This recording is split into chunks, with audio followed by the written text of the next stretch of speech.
I'm really excited today. We have the president of the ATM, the African Transformation Movement, which is the 8th largest political party in South Africa. Welcome, Honorable President Vuyolwethu Zungula. Thank you so much, and thank you for having us. Thank you for coming. Thank you for coming. How are you doing, sir? Under the hot weather, we are coping well. Well, it's December, so it's time for people to enjoy the beach. But at the same time, our role requires that we work even if it's December. Yes. I've been following your great work in Parliament, holding the executive to account. I could even hear the speaker, Honorable Zungula. And obviously, I mean, the people out there don't know who you actually are, So can you tell us about yourself? Who is Vuyolwethu Zungula? Where you come from?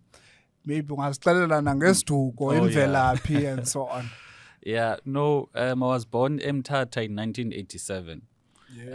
I grew up in Gcuwa for the longest time, up until I finished matric. After I went to study NMMU, which is NMU now. Yes. I did my BCom there. Then after I completed my qualification, I went to work in Gauteng, Pretoria. So I was working in Pretoria for the longest time, just up until just before the 2019 elections. Okay. I only left my workplace, I think, 1 or 2 or 3 or 4 weeks before the elections in 2019. Ngokwesiduko ndingudosini ongcina unoyila umqorhana into ngathi inkosi emntwini ngoba inkosi ngokwayo impondomse. Yes. No, that's great. I want us to talk about your political party, the African Transformation Movement, because in my understanding, it is a national faith-based party which has got the strong alliance with the 12th Apostolic Christ Church. Can you explain how was it formed and the alliance with the 12th Apostolic Christ Church? Because everyone would want to know, is it, if I'm part of the church, is it automatically, am I going to be part of the ATM? So, would like to know about that. Yeah. The party was formed in 2018, which is the formal registration, even though discussions amongst the different religious organizations, especially the indigenous religious formations, took part for years preceding to 2018. Yes. Precisely because there was a strong feeling amongst the indigenous churches that they are not involved in terms of the governance of our country. They do not have a say in terms of how the country is governed, how the laws are made. Yes. The only thing in which the ruling party had a relationship with these churches, it was only during the time of voting. Okay. Now, these churches said they need to form first a council of Messianic churches, precisely because most of these indigenous churches, they are not part of the SACC, which is the South African Council of Churches. Okay. So that was step one, the formation of the Council of Messianic Churches. Okay. Now, part of the responsibility I was given was to ensure that there is a desk that I was leading, which is dealing with the issues concerning the church and the state, meaning communicating issues that are political in nature, but that are affecting the church. Now, from there, the call grew that we need to form a political party so that we do not have to ask for the very same ruling party to fix the problems that the churches have been communicating with them. I'll cite a few. The first one of the issues was, in our Africanness, you do not have a child that would take some decisions on their own. So when the government took a position or made a law that a child that is 12-year-old can have an abortion without the consultation of a parent, that is something that is taboo in our culture, in our African society, because umntana ohlala engumntana, and there is no way in which these churches would be comfortable with a government that is actually encouraging 12-year-olds to take such important life decisions without the consultation of their parent, because we believe that the family unit is a basic structure of society. So you need to get the family unit right, and you can't get the family unit right if you have a law that is making the children in their homes, in their families, not to respect their parents. Because umdana can basically wake up, have an abortion, and come back and tell their parents. So that is one of the reasons. Now, after ATM was formed, we started now embarking on a drive of talking to the different religious organizations. Yes. And part of what was discussed was with some of the kings and the royal houses was to say, we do not want another Christian party, meaning a party that is Christian in the sense that it is only open to Christians. We want a party that will represent everyone. So that is why you find that the work that we do as the ATM, we do not have a position to say the Bible says 1, 2, 3, therefore this must happen. So you don't have a religious doctrine? We do not have a religious doctrine in the context that you are going to impose what is written on the Bible. Okay. But we've got a faith background in the faith foundation, in the sense that with our faith, we have values that bring us together. For example, the value of Ubuntu, the value of peace, the value of accountability, the value of servant leadership.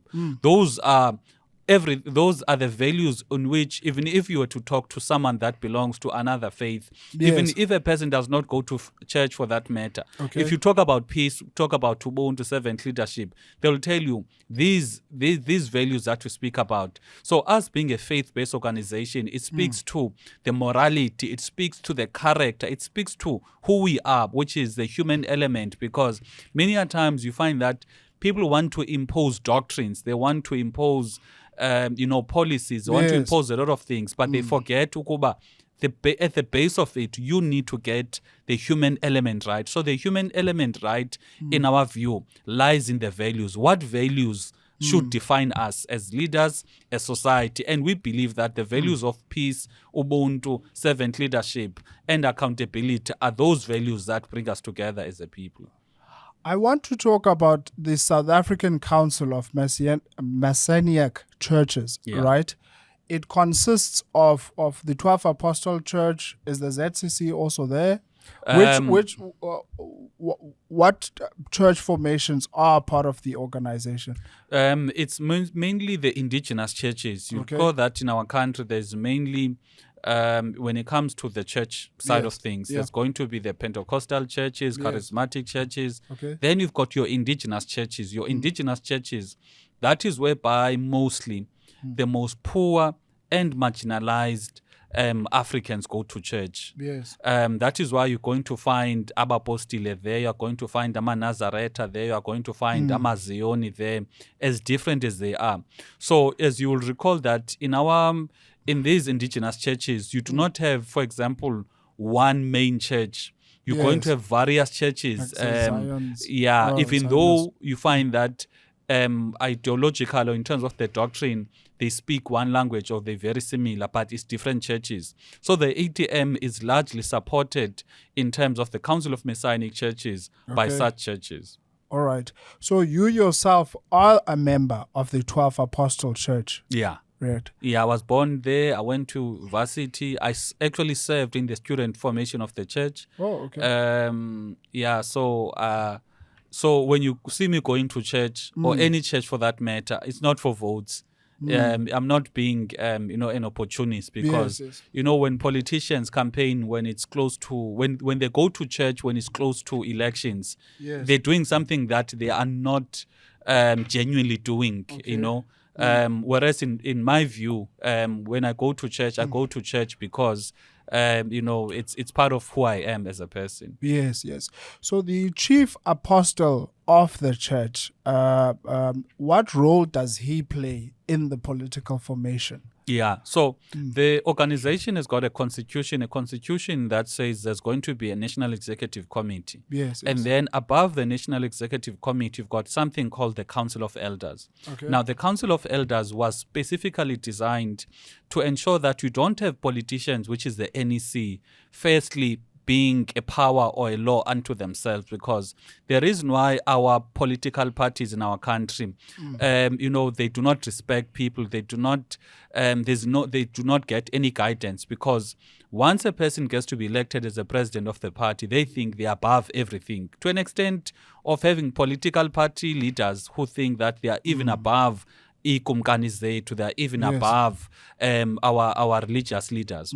So the Council of Elders comprises of leaders of the different churches, comprises of abantu that are coming from the royal households. So the chief apostle of TACC is a spiritual head, meaning is a person that is leading the Council of Elders. So he's got a role of making sure that we as an organization are founded in terms of being grounded on what we ought to achieve, morals. in terms of the morality, in terms of spirituality, particularly because you do not want a person that has got vested interest in being president of the country or being an MP guiding these, guiding the very same politicians, because it makes their work to be difficult, because sometimes they speak based on their own personal interests. Yes. So our work now, we've got someone that guides us. We've got someone that is part of the Council of Elders.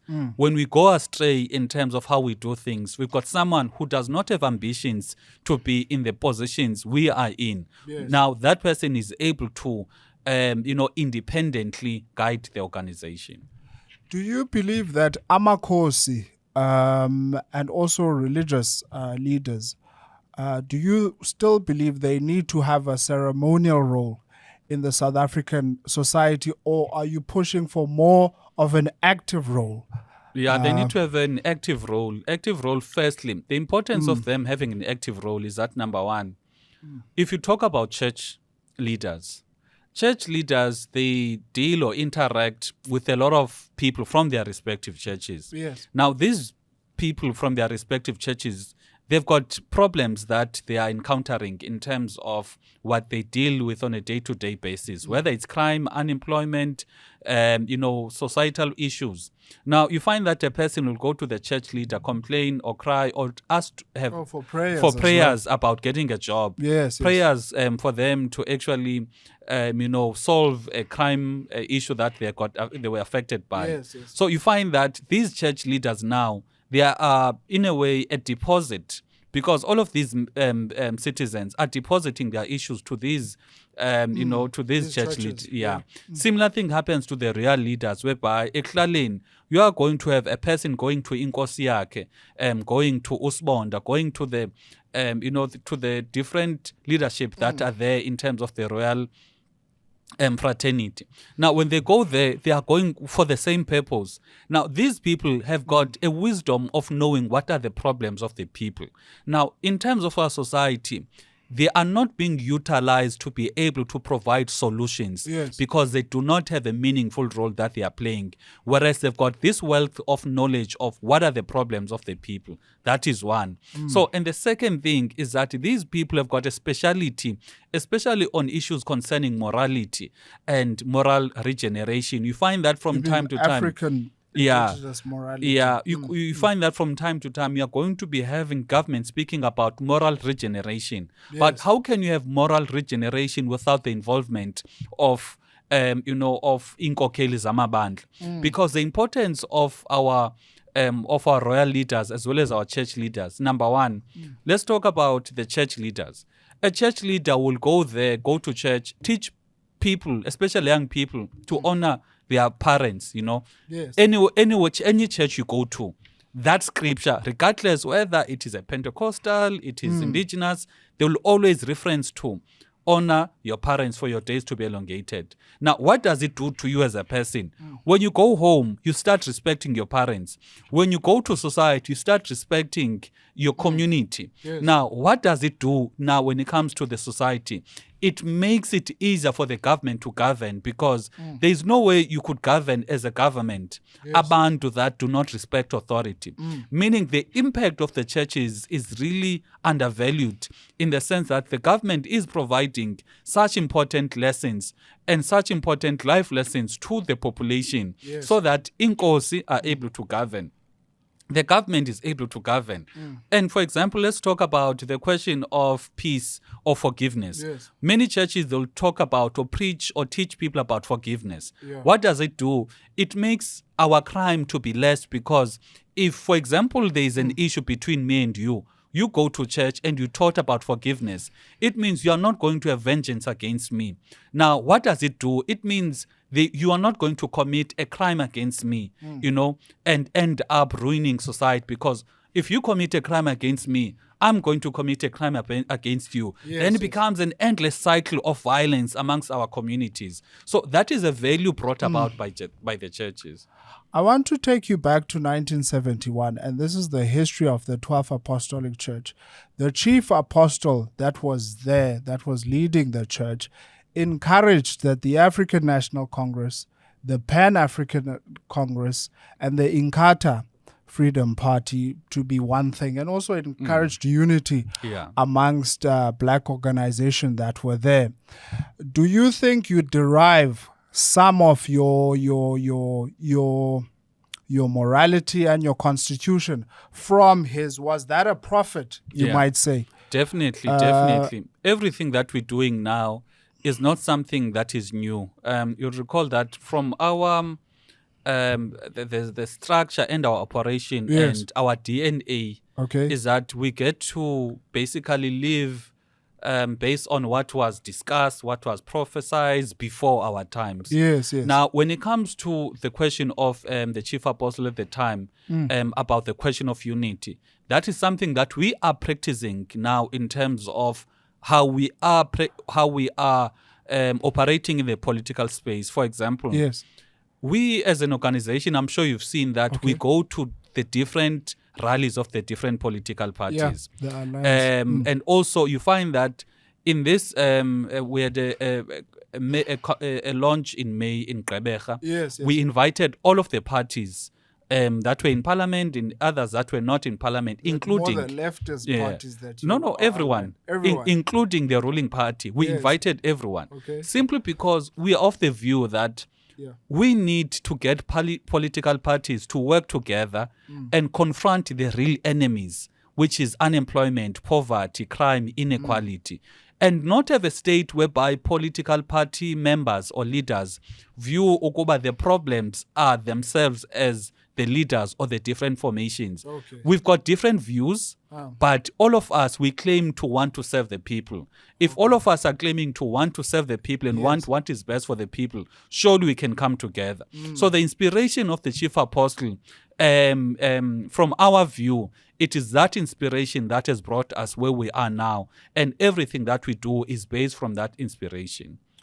And I saw you call your members and your followers servants rather than comrades or actually members. So my question is, if I am the member of the 12th Apostolic Church, is it compulsory for me to vote for the ATM and be a member of the ATM?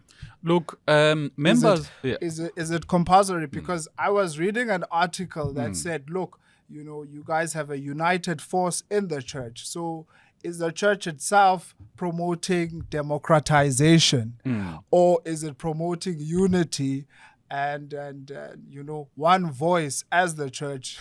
No, I get you. Yes. Now let's talk about faith.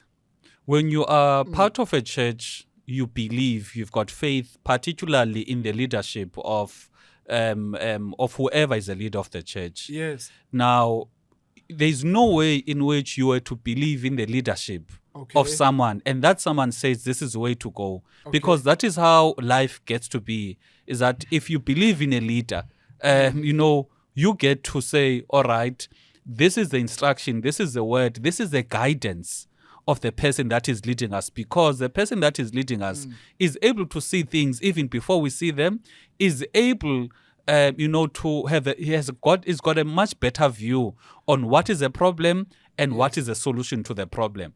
However, what is not done, it is to force people to say, do this or else. Rather, a person, like any guidance, for example, in your household, when you are a parent, you'll give guidance to your children. However, you will not impose that guidance to your children. Rather, you're going to say, this is the way to go. Now, if your child decides, for example, to go and touch the heater that is hot, you'll say, no, don't do that. Up until a child goes, abambe heater and they get bent, it's only then the child realizes, I should have listened to my parents. So it's the same thing in terms of life, especially when it comes to people that have got faith, is that they need to believe in the word of the person they believe ukuba is sent by God. And then if they do not believe or their actions do not correspond to what they believe in, then it falls upon them to actually learn through experience ukuba they should have listened to their guide. I see. I want us to talk about the manifesto that you launched this weekend. And you touched upon an interesting thing, saying that South Africans, we are good at labeling the problems that we face, but you wanted to focus more on the solutions. And one of the solutions that you focused in is rural and the small town economies. Yeah. How do we create value in them? And obviously you came with a solution of agriculture, reindustrializing, the small town and rural communities. And I want to take you back. I mean, in the apartheid times, the National Party did the same thing, but obviously it was giving big business and companies incentives and concessions to go there and set up their businesses. What is the ATM going to do to give businesses and to encourage them to go set up factories, to go set up, businesses that side in the small towns and also in the rural areas, while there is a huge backlog in infrastructure development?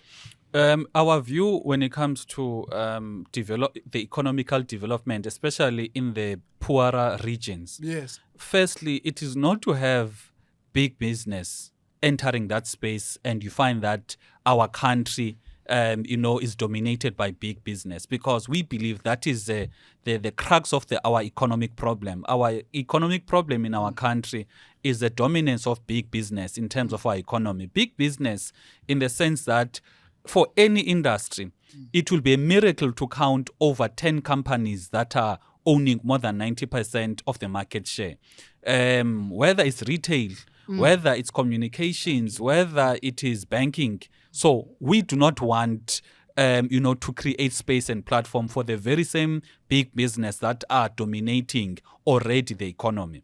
Hence, we are saying that we need to devise a strategy or devise a program of action that will say, I'll make an example about OR Tambo. You've got a district municipality, which is OR Tambo in the Eastern Cape. Yes. Now, it has got 4 or 5 local municipalities. Yes. Now, you may have close to 1 million population there out of these municipalities, or more than 1 million. Now, these people are consuming something on a daily basis, which is the basic goods, whether it is bread, it is milk, whether it's candles, whether it's everything that they are using on a daily basis. We are saying as an organization, you need to open factories in a region, meaning the factories and their ownership in OR Tambo, the ownership will be different from the municipality, district municipality, which is Alfred Nzo, because you want diverse players in the economy. You do not want to have one person like we have now, because whether you like it or not, once you see a Pick and Pay, there's few shareholders that are benefiting from any economic activity at Dibansano Pick and Pay, whether the Pick and Pay use Delft or use Giyani in Limpopo. But once you've got a diverse economy whereby these factories that are producing the basic goods in OR Tambo, they are different in terms of the ownership, in terms of the economic structure, in terms of the people that are employed from the factories that are supplying the very same basic goods in Alfred Nzo, same basic goods in Mangaung, because what we want, it is mass economic participation, whereby the people get to enjoy the economy of their own locality, unlike what we see now, whereby you've got few families, few businesses that are having widespread monopoly over the economy of the entire country. But currently, in the South African economy, it's big business that has the investment funds in order to industrialize and the skills and so on. So wouldn't you encourage a participation whereby you are growing small-scale manufacturers, but obviously the skills and the know-how, they can participate and get it from the existing manufacturing companies that are there? Look, we are not closing out big business because hence you find we are not saying close. Because they've got the distribution, Yeah, they've got yeah, the funds, they've been in the market, Yeah. for years. Yeah. So I do think, like, for small business as well, in order to get in, they need the assistance of the larger ones that are already. Yeah. Hence I'm saying we're not closing out the big business. Hence we're not Yes. saying close retailer 1, retailer 2, retailer 3. We are saying use the current distribution model, Yes. which is the spaza shops. Okay. Spaza shops has got an economy that in 2019 when we did our research, over 400 billion per annum. Now we would be talking about something that is in excess of 700 billion. Yes. Because on a daily basis, a person in a township, a person in a village is most likely to buy bread from a tuck shop instead of having to go buy bread in a big retailer. So what we are saying as the ATM, firstly, get those tuck shops, those distributing outlets to be majority in the hands of South African citizens. Because firstly, it is an anomaly where you get any sector of the economy only to find that majority of the producers or the majority of the owners, they are not citizens. That is the first point. Yes. The second point is to make sure that now you need to get the products that are in the shelves of these of these tuck shops, The tuck shops. to be produced here in South Africa and produced in their respective locality. In the sense that you want, because for example now, there are many people, for example, go to the Eastern Cape, Magwati. Yes. In Magwati is produced El-Sikisik nasepo St. John's. Yes. But if you're to go to Mtata, all of these retailers, whether it's Spar, Pick n Pay, etc., you won't find ET, which is Magwati, on the shelves there. Why? Because some of these big retailers, they actually block some of these products from their shelves. They put on their shelves products that that they produce or Yes. they've got economic relations with. So that is why you are not saying, Tina, we do not want to want to sit in their table. We want to make our own table as Africans, whereby what we produce is what we are going to consume as a people, and we are going to create our economic ecosystem, whereby we do not have to beg, Pick n Pay for to put the shelves on our products, and we have the skills, and most importantly, you've got multitudes of young black people who've gone to school, for example, to study logistics, but they can't get jobs because these models that are there and the distributions, they are tilted towards these the companies, big companies that we know. But once we work around our own model, it means we are going to be also creating jobs for the very same black people, black students who are economically sidelined. So this model, in our view, is a model that will create an economic value chain whereby once money goes in the black community, instead of immediately going out to the Pick n Pays and the big corporates, is going to circulate amongst the people in the black communities. Okay, I get what you're saying. So you're saying that if I set up a retailer or a distributor, the sourcing, the factories and so on must be in that region. Yeah. Yes, and not, okay, I see. So how are you going to boost entrepreneurship? Because you know, for example, that small businesses are facing quite a whole lot of challenges: access to funding, skills and development, the electricity crisis that's decimating small businesses. How are you going to assist small businesses as the ATM government? Yeah. Critical when it comes to small business is a question of access to market. You find that you can give a small business funding, whether it's million, 2 million, 10 million, Yes. and they'll set up their company. But because there is no access to the market, it means that funding is going to dry out. Yes. Hence, we are saying, number one, 50% of all government spending must be on SMMEs. Because currently, more than 80% of government spending goes to big business. That is the first thing. The second thing, once you have got now this value chain, it means SMMEs are going to thrive because If, for example, we are going to be having a company, an SMME that is focusing on, let's say it is a marketing company, they need now to market all of these new products that are produced in the different localities. The SMMEs that are responsible for logistics now need to work out how do they move these products from the factory to the distribution points. So access to market is critical.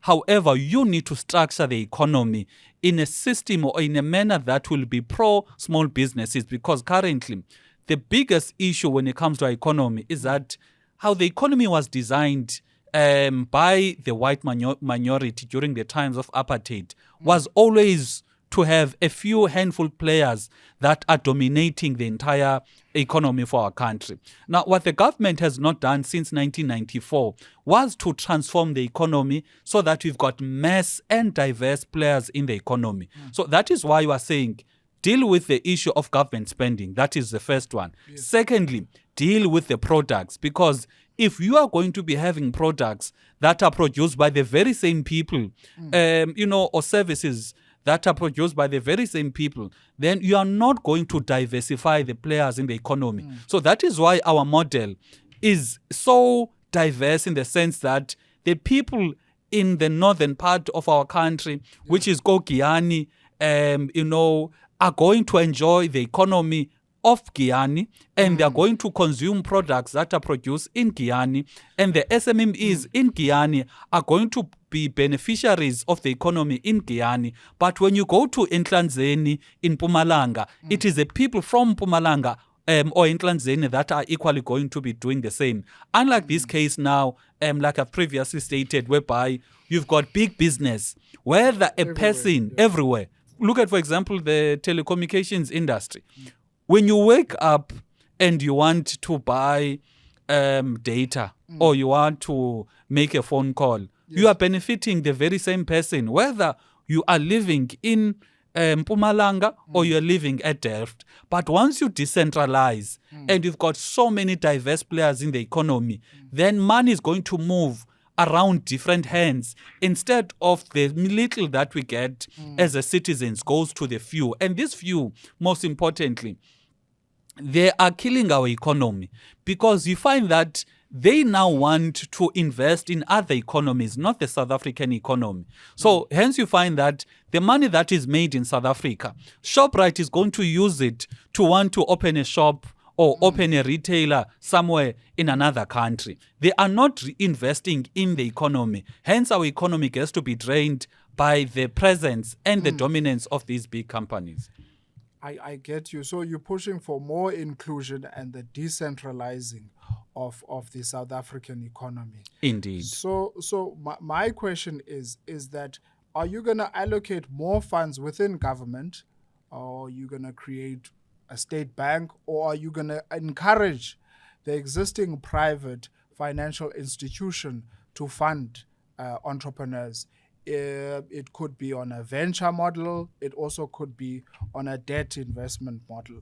How are you going to do? How are you going to allocate the funds? Because you've said it quite clearly. You want to decentralize, but obviously businesses, if they start, they don't need money, but to grow and scale, they do need some type of finance, whether it's debt or equity. How is the funding model going to work under the ATM government? Yeah, look, the funding is there. Many SMMEs that are operational in our country will attest that the biggest issue is access to market. Many SMMEs, whether they get funding from CIFA, the NYDA, and any other funding institutions, they do get funding, but at the same time, their funding gets to be dried out, because funding should not be something that is permanent.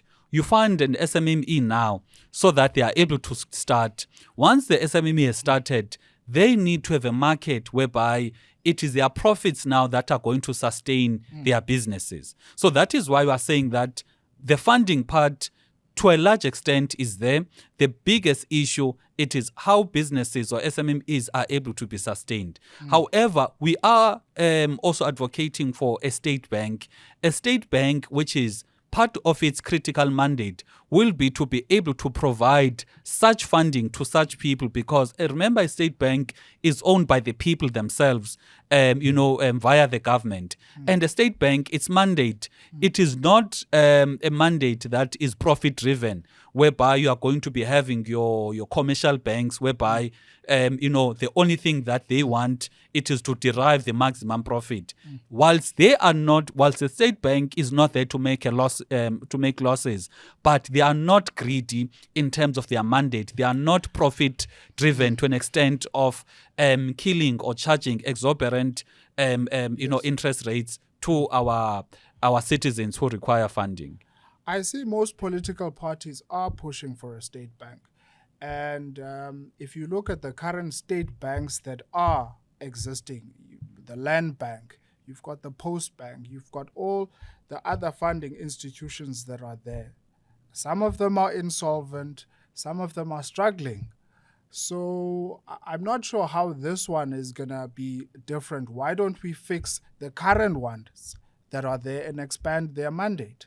Because we should also learn at the mistakes. Why are they failing? Because obviously, if you start up a bank, you will not lend money someone that you know they won't be able to pay back. And the other current challenge that we face, I mean, as entrepreneurs, especially on the black side, is that we do not have collateral. There is no securities, and most banks do want collateral and security. Is the government able to come in and say, look, okay, fine, the government will take collateral for entrepreneurs that they know, they can create value in the marketplace? Because there are existing state banks that are there in South Africa. Yeah. But as we can look at it, most of them are insolvent. Yeah. That is, again, the problem of the government not being able to structure at the basic level their finances to be able to be beneficial to their own institutions.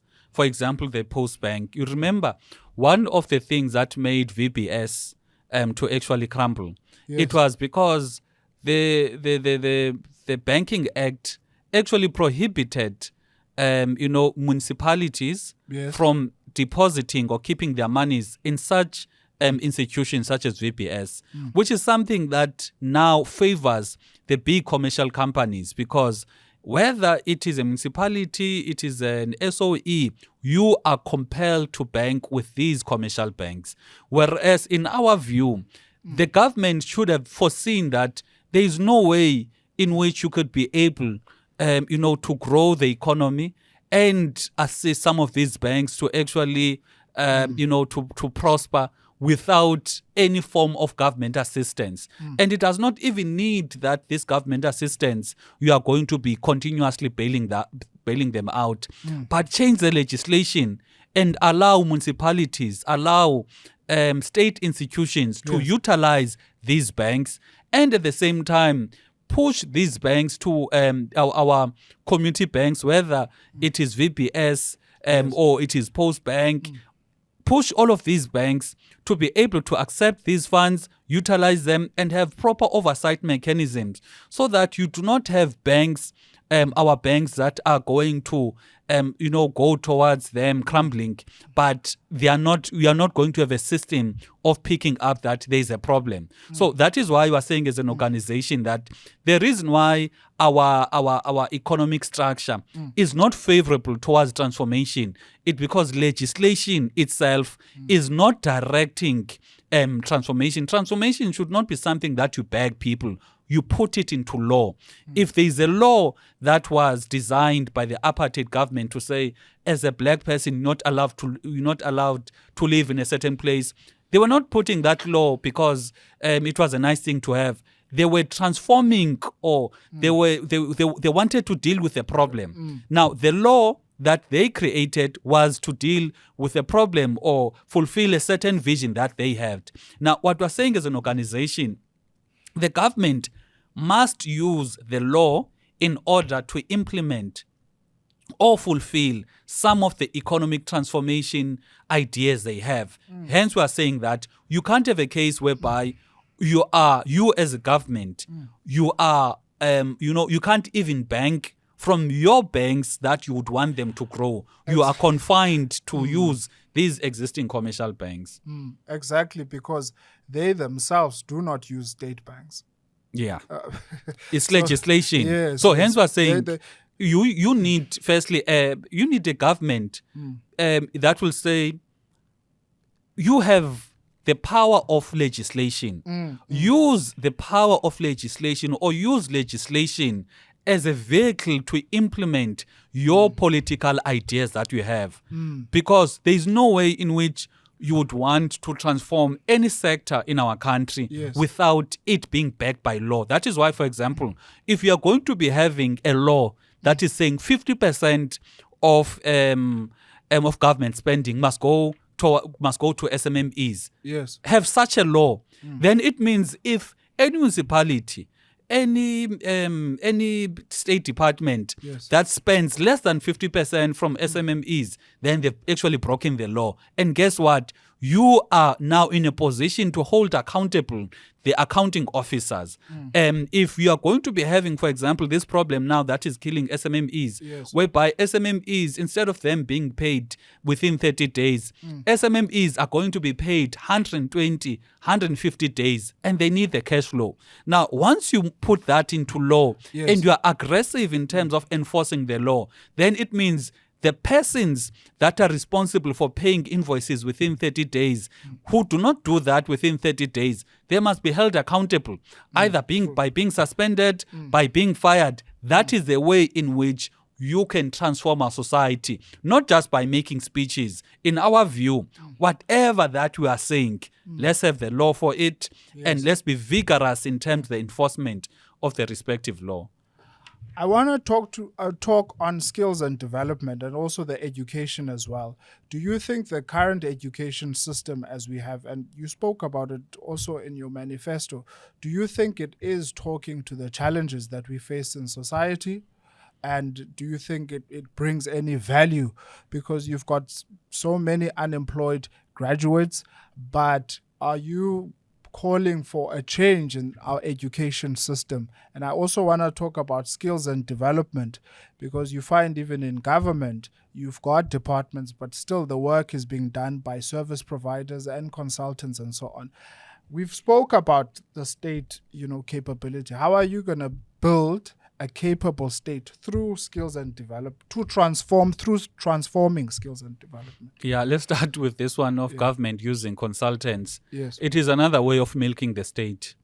I know in municipality in the Eastern Cape, Yes. whereby there is a functionary. This functionary is able, but for the work that this functionary is supposed to be doing, there's a consultant.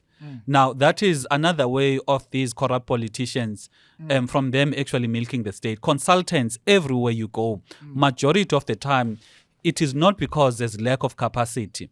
It is because it is an easier way for them, which is the corrupt politicians, to actually milk the state. However, we are of the view as an organization that South Africa, whether it's the economy, it is how we live, there is two types of South Africa, one for the rich and one for the poor. Now, the education system for the poor is different from the education system of the rich. For example, when you take your child to a private school now, you find that the environment and the exposure and the early child development system that they're exposed to in a private school is so different from what our children are exposed to in a public school. Hence, we're of the view that we need to focus, because clearly the education system that is applied from a private schooling perspective is working, is there, it is functional, it is working, it is yielding good results. That is why you find that even politicians are taking their own children to private schools. Now, what are the lessons that we can learn from the private schools? Number one, infrastructure. You need to deal with the infrastructure so that when a child goes to a school, they can see that they're in an environment of learning. The environment itself must be enticing to say, I'm here to learn. Their minds must be open up to say they are in a learning environment and they must learn. That is the first thing. The second thing is, once you deal with the infrastructure problem, you are going to have various or more schools that are built in our country. And inadvertently, you are going to be creating jobs for the multitude of teachers that are not employed. Because currently, you find that in a private school, the ratio between a teacher and a learner maybe is 1 to 40. But go to a public school, it's 1 maybe to 500 to 600, very, very high numbers. So that is another problem. And then let's talk about what is being taught. Our education system is not responding to the needs of the economy. And at the same time, it is not based on our mineral wealth, because of the view as an organization that our education system must be able to say, this is what we are blessed with as a country. We've got diamonds, we've got gold, we've got manganese, we've got platinum, we've got coal. So that it becomes very clear. At a basic level. At the basic level, people must be able to see, okay, these are the minerals. So that when they are inspired to go to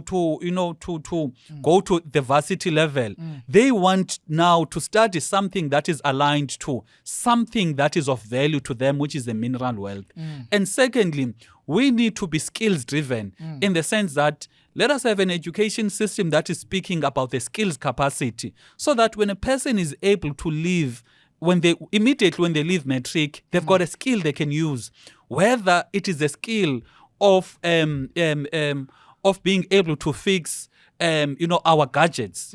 Currently now you find that when you go to any mall, if you've got a phone there that you want to fix, let's say your phone gets to be immense in water, you're going to find a Pakistani fixing a phone, and you're asking yourself, how can a government be happy with a case whereby people come from another continent to do something that our children can, and they do not need to be to even qualify. Highly skilled.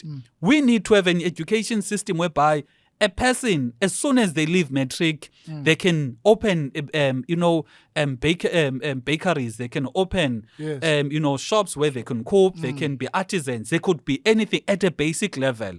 Now, once you go at a high level, which is the tertiary level, it's more of refinement of the skills that they have, particularly. Our education system were of the view that they need to deal with some of the critical issues, which is problem solving, critical thinking, because if you want to have any form of a company, it must solve problems. Therefore, if you've got a skill of solving problems, which is problem solving and critical thinking, then rest assured you are going to be able to derive value, economic value, because you've got this inherent skill of solving problems. Yeah, it's an interesting one. I do agree with you on that one. I want to come to the social welfare, social grants. They are increasing each and every year. What is your position on that? Because we can see, social grant, they don't solve problems. It's just putting a plaster on a broken arm. Is the ATM going to formulate, programs which at least decrease the number of citizens that are dependent on social welfare, or either add a responsibility to the stipend that is there? What is your program on that? Are you, because you mentioned about the industrialization. If you're bringing in more factories, then more people get employment, then obviously that can transform that. What is your program on that?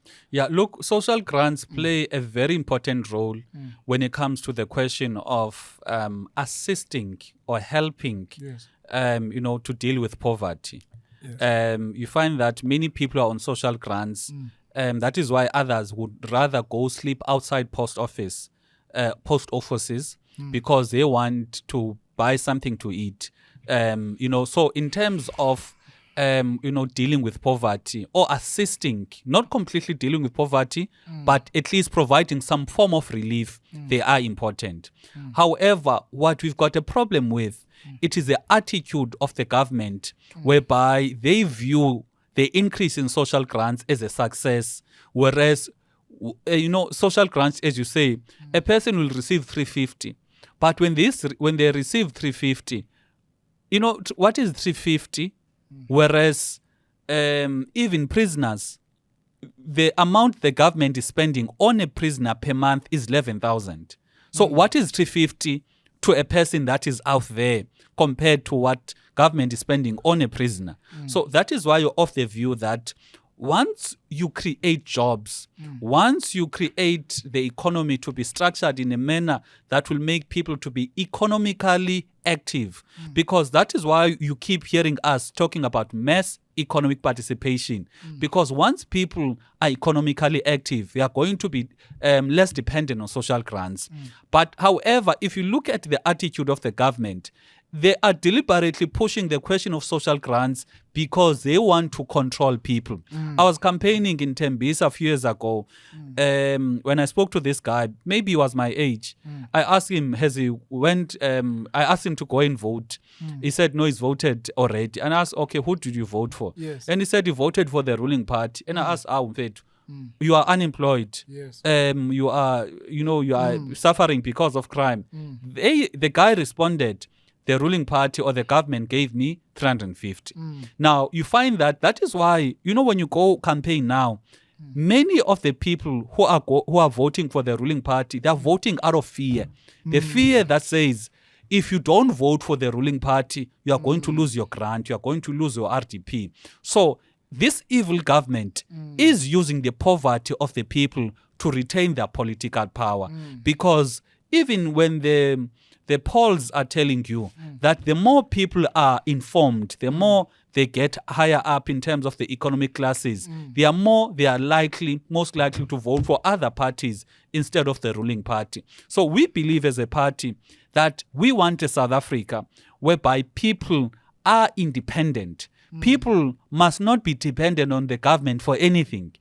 If a person wants to put bread on the table for their families, they must not be thinking a certain day of the month they are going to be getting an income grant, but they must be thinking, these are the businesses I am having, these are the jobs I can do, these are the skills I have, for me to make a living on my own. Because into esiyiyo, especially as ama-Afrika, safundiswa into koba once ube ngumntu, whether yindoda okanye ngumfazi, kufuneka utye into evela from ukubila kwakho. Now, you can't have a government that is deliberately killing the minds of our citizens because it wants to retain power by the poverty of our people. No, that's I totally agree with you on that one. So next year, are you guys going to be contesting all 9 provinces? I know your stronghold is mostly in the Eastern Cape. So are you going to be contesting all 9 provinces? All 9 provinces. Before the manifesto launch, by the way, we went to the different provinces having our build-up rallies. We did them very successfully. The people have been yearning for a solutions-based organization. And others, they've been saying to us, whether it's via social media or when they meet us in person, to say, ATM with only 2 seats was able to be very impactful in terms of its role in parliament. Secondly, whenever that we hear people from the ATM speaking, they will say yes. The people from the ATM will say this is a problem, this is the consequences as a result of the problem, but this is the solution. Because our view as an organization, that is why even in our manifesto, we said we're not going to dwell on problems. We already know what's wrong in our country. We need now, as the citizens, to start talking about solutions, because once we change even the culture and the nature of our politics to be politics not of personalities, but politics of solutions.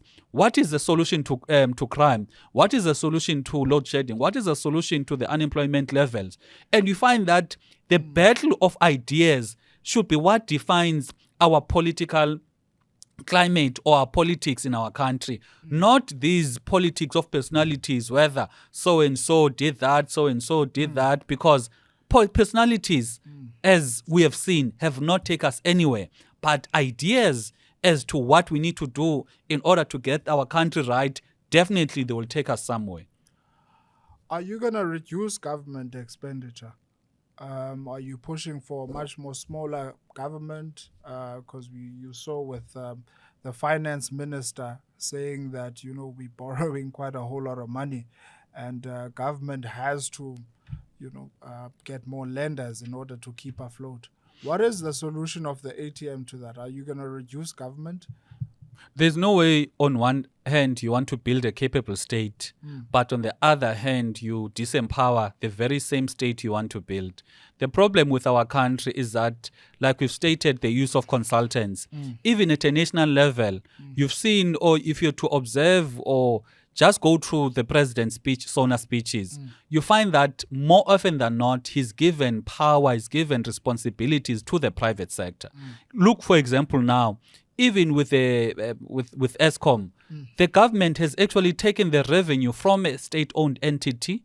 Instead of empowering the state-owned entity, has given power to the IPPs. Now, and there's no way in which now we can build a capable state. Yet, on the other hand, you are reducing the capability of the state to be able to deliver quality of life to its citizens. So, we're of the view as an organization that build state capacity. By building state capacity, you need to advocate or push as a government for most of the functions to be done by the state instead of the functions being delegated or being given to the private sector. Look, for example, the question of the post office. In fact, all SOEs, we do not believe that there's a problem in terms of the SOEs. Is it? We do not believe there's a problem. The only problem that is there... There's a huge problem with the only problem... SOEs. No, listen.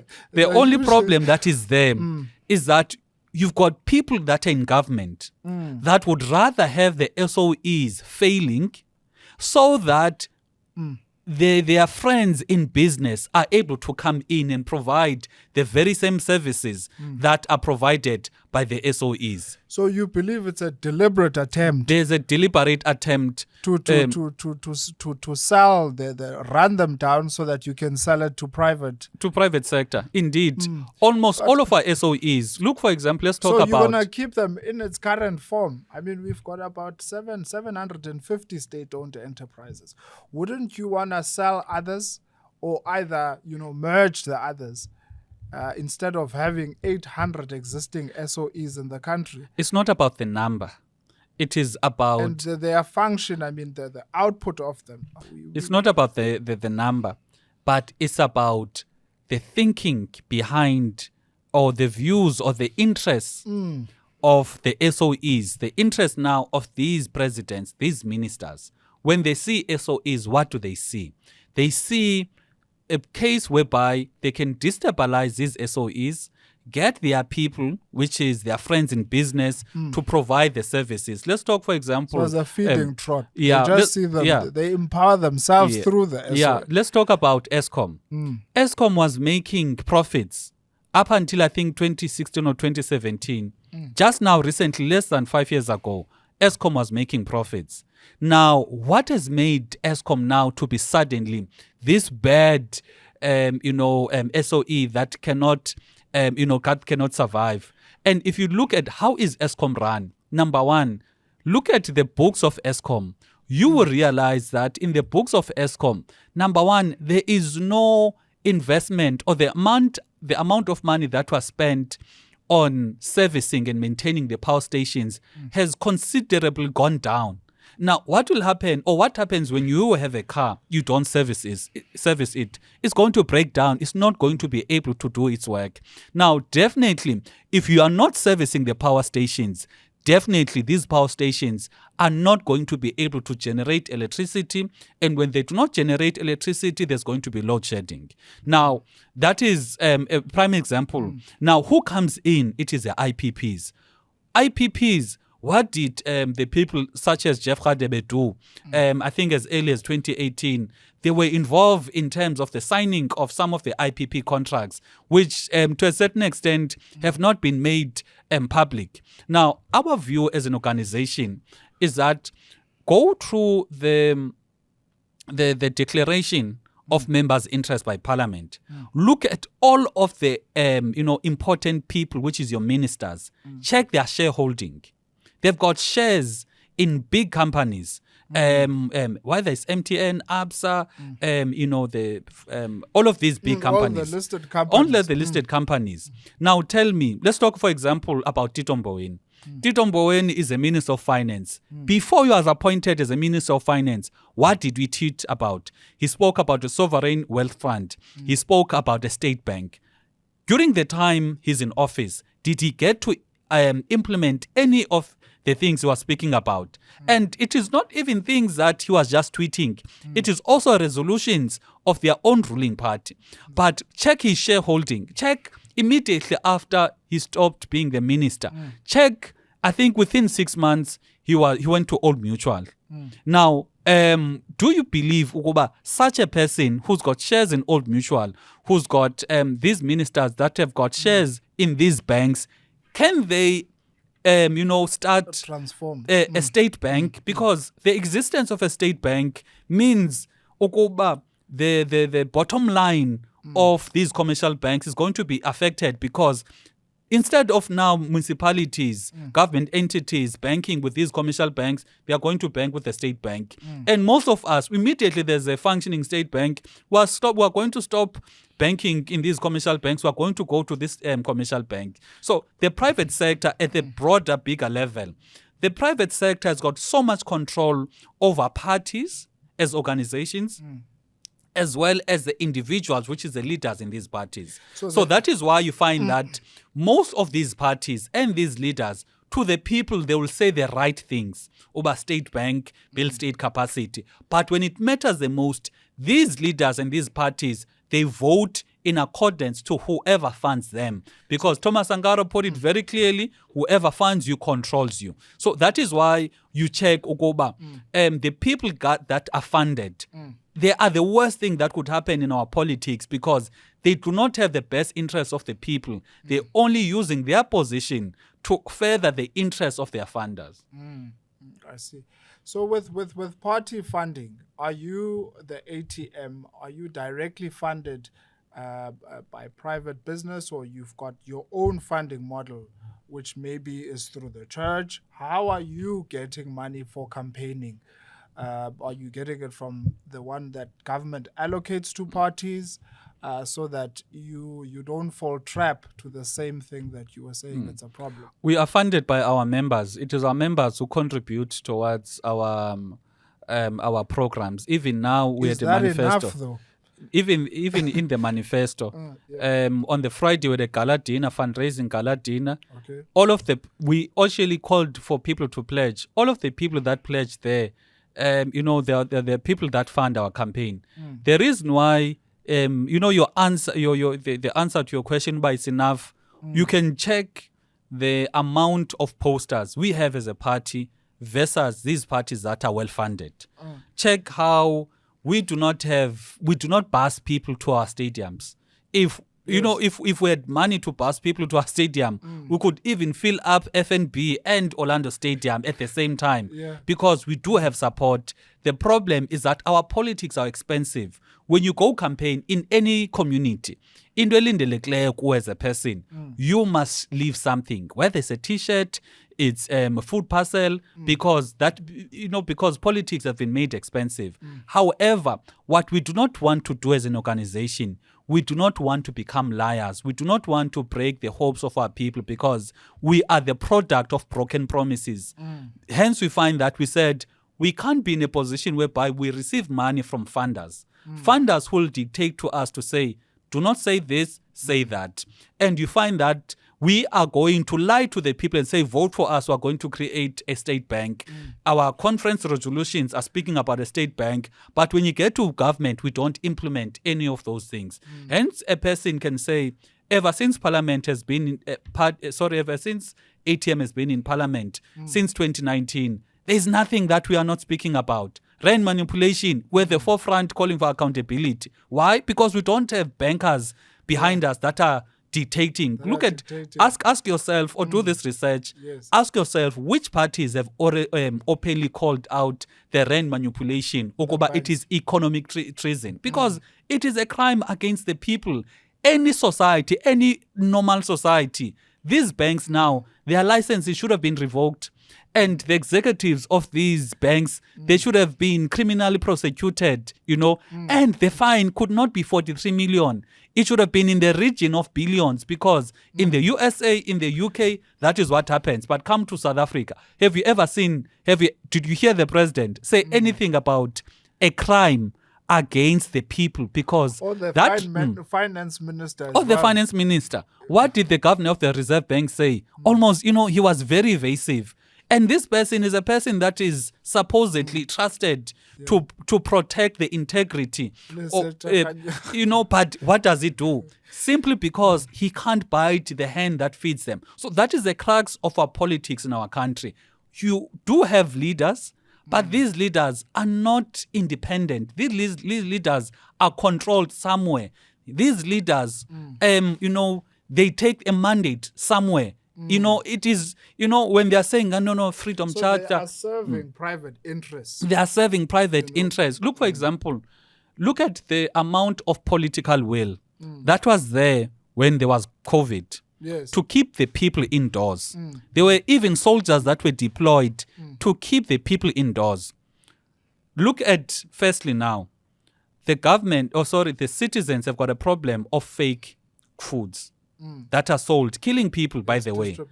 What did the government respond? Nothing. You've got illegal mining.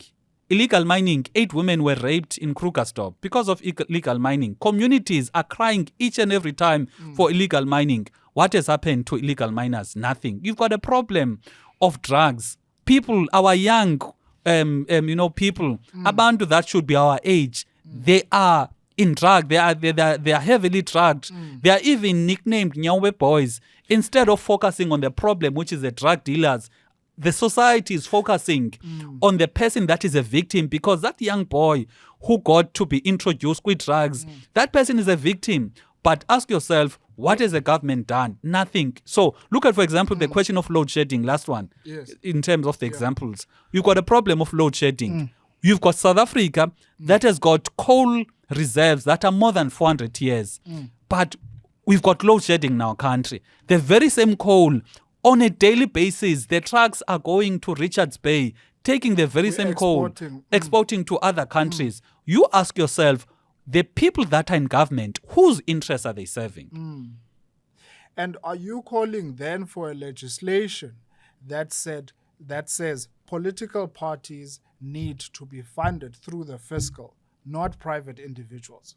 They're already funded by the government, either by IEC, by Parliament. However, but are you calling for private citizens to not fund political parties within law? No. That is not practical.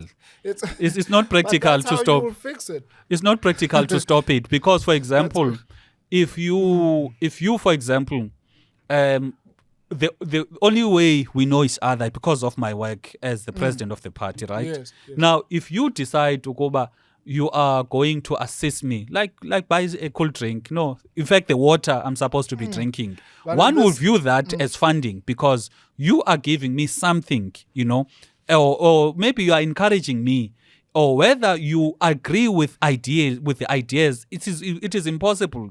Because, for example, if you agree... It starts noble as like that, and then it degenerates into a corrupt relationship. That is why the question of disclosure, the question of, that anything that is above a certain amount, and again, private individuals are not allowed to donate over a certain amount.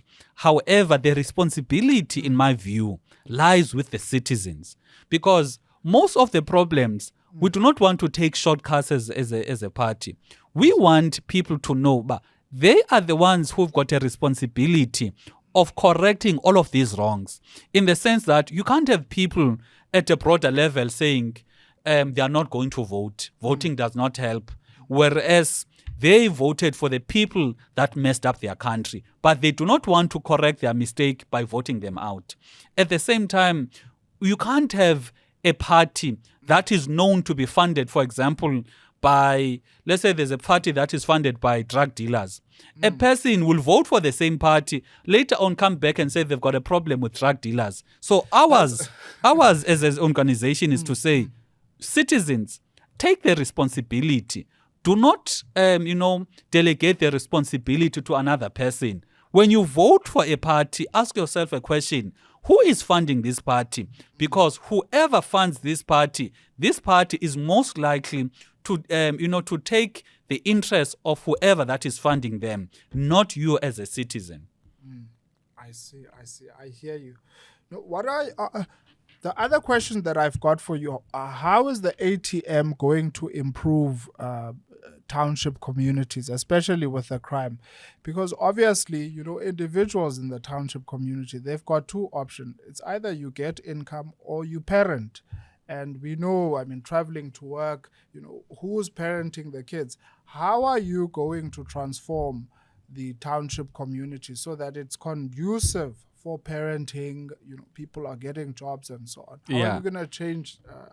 Yeah, the townships currently are the face of alcohol abuse, violence, teenage pregnancies, and everything that we dislike about our country. Go to a township, you're going to see exactly what we dislike. Now, our view, number one, is that you need to limit the amount of taverns that you're there. Because even during the times of COVID, the lockdowns, whenever that you had a ban on alcohol, the results in terms of crime, in terms of accidents, were clearly there. But we do not have a broad government that will say, no.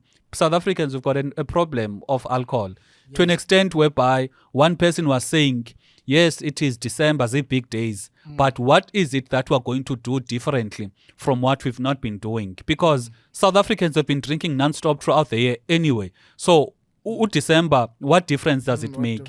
So we've got an alcohol problem. This alcohol problem, needs a government that will say, we are going to reduce the amount of licenses of taverns in the townships. Because, in fact, not even in the townships alone, but everywhere, whether it's a suburb, everywhere, we're going to reduce because we know the outcomes of alcohol. Secondly, we are going to invest as a government in infrastructure in terms of libraries, skills development centers, sports centers in the townships. That way, because if you're going to be having 14-year-old child, they are most likely to see a tavern, a bar, access to drugs, instead of being a library. Their mind are going to go wander towards what is right there in their faces. So don't remove only the issue of bars and taverns in the townships, but there's nothing that is there to replace them with.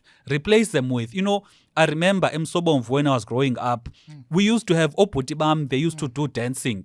There was another guy who used to teach into boxing. So we used to have such things, Msobomvu. But now you find that there's nothing, simply because the government does not care to provide such things to our people. Now, when it comes to the economy, when we're talking about the township economy, that our strategy or our view, our idea is something that is going to provide relief, economic relief, because the townships, again, if we remember, are a product of the evil of apartheid. Because what apartheid did, apartheid said, these are the places of economic activity. So let's take abantu bamnyama, sibabeke in the places furthest from the places of economic activity. And then the townships were born. Now, what we are saying as an organization, Okoba, let's make the townships now to be places of critical economic activity themselves, in the sense that what we consume in the townships must be produced in our respective localities. If I want to use soap, where must I buy it? I must buy it from the township. Who is it made by? It is made by someone from the township. That way, we don't have a case whereby we are just consumers. We are not producing anything. Yes. Now that once our ideas get to be implemented, it means you are going to have jobs in the townships. It means people are going to be able to sustain themselves based on the money that is there. Because currently, like I stated earlier, when money comes in the townships, it's either goes to a Pakistani who takes it back to Pakistan, or Bangladesh who takes it back to Bangladesh, makes the township economy to be poorer. Or a person will take a taxi and go and buy you save or Pick and Pay. Who does it make richer? It makes richer these white people that are owning our retailers. Now, what does it do for the township? There's no development. But can you imagine if the people in the townships, if they wanted bread, they were buying bread from a bakery from a township. Now, this bakery, who do they buy the flour from? They buy flour from, again, a person that is there in the township. Now, what happens is that money circulates amongst the people. And there's added value. But don't you think that township entrepreneurs, the last resort now is alcohol trade? Because if you look at the past, black families used to own spaza shops, there were butcheries and so on. But that has been taken over by malls, by big business. And so now the last resort is alcohol trade. Don't you think, because we are condemning it, but the only source of income an entrepreneur has to look at what product is selling in the township. And that's why, you're having quite a whole lot of, alcohol trades that are there. Don't you think that is the fundamental issue we should look at, that the trade and commerce of the township has been taken over? If you look at, for example, micro lenders that were there, people that were lending money, that is taken over. Capitec bought most of them, so they're out of business. Even the taxi trade as well, whereby transporting someone. Now there are malls within township communities. That is also being decimated. So the last resort is the alcohol trade.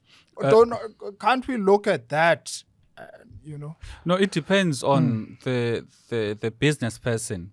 It's easy to sell alcohol. Why? Because everyone wants to drink alcohol. It's easy, and at the same time, people end up breaking laws, because there are laws whereby you don't sell alcohol to anyone that is younger than the age of 18. But if you are going to see what happened in Nyobeni, whereby 13-year-olds were drinking alcohol, clearly shows Ugoba, we need to have a country whereby we can call out when someone is doing wrong, and not opt for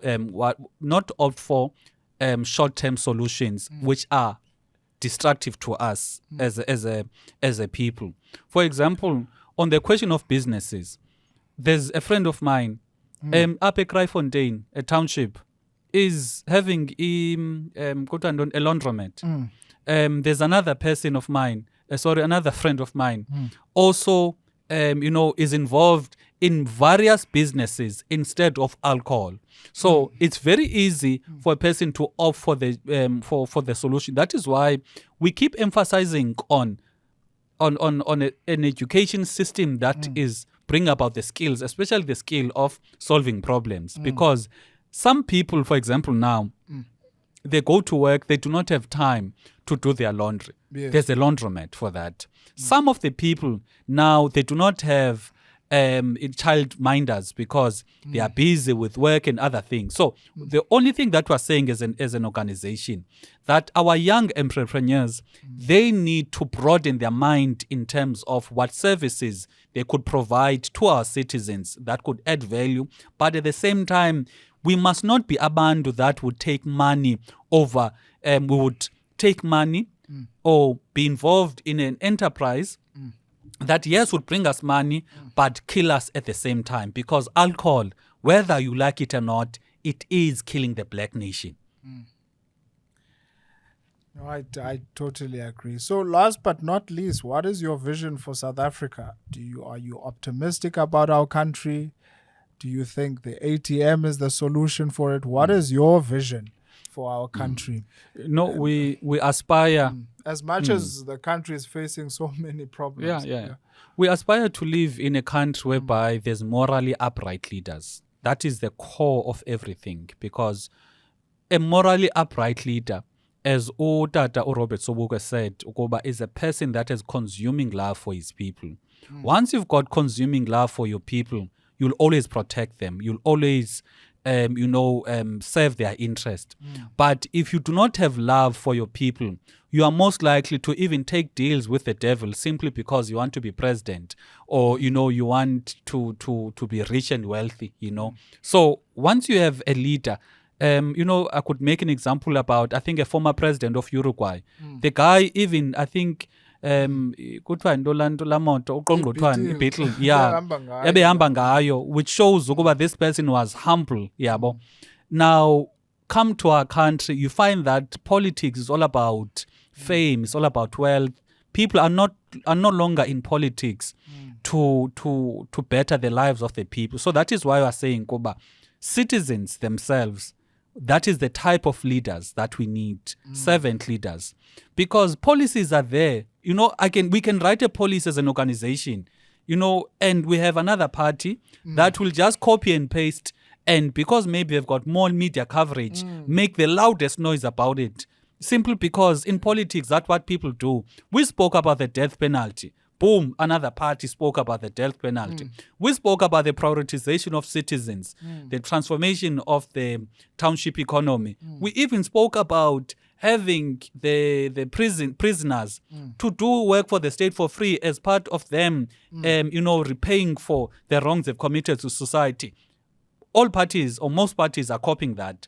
Now, the question so people cannot only be looking at the policies on their own. They need to look at the character of the leaders, because that is the critical one. How many times have you heard presidents of the country saying, this is what we're going to do? But I remember President Ramaphosa I think it was 2018, I think it was, I'm not sure what they were having. It was their manifesto in what's this place? In Moses Mabhida.